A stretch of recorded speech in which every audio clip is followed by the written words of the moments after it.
নমস্কার বন্ধুরা, সোমার ঝুলি চ্যানেলে সকলকে স্বাগত। তোমরা সকলে কেমন আছো? আশা করছি খুব ভালো আছো।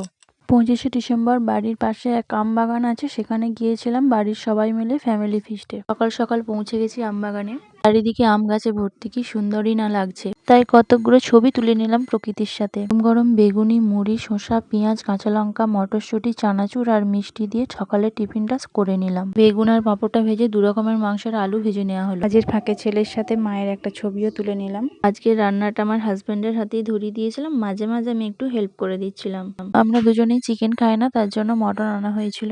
প্রথমে মটনটা কষিয়ে প্রেসারে দিয়ে দিয়েছিলাম, তারপর শেষে চিকেনটা তৈরি হচ্ছিল। টমেটোমের চাটনি আর আলু ঝুরি ভাজাটা বাড়ি থেকেই বানিয়ে এনেছিলাম। আর তোমরাও 25শে ডিসেম্বর কোথায় গিয়েছিলে সেটা অবশ্যই কমেন্টে জানিও। সবাই মিলে আমরা খাওয়া দাওয়া শুরু করলাম। দুপুরে মেনুতে ছিল স্যালাড, ঝুরি ভাজা, বেগুন ভাজা, ভাত, মাটন, চিকেন, চাটনি, পাঁপড় আর মিষ্টি। খাওয়া সেরে বাড়ি ফিরলাম।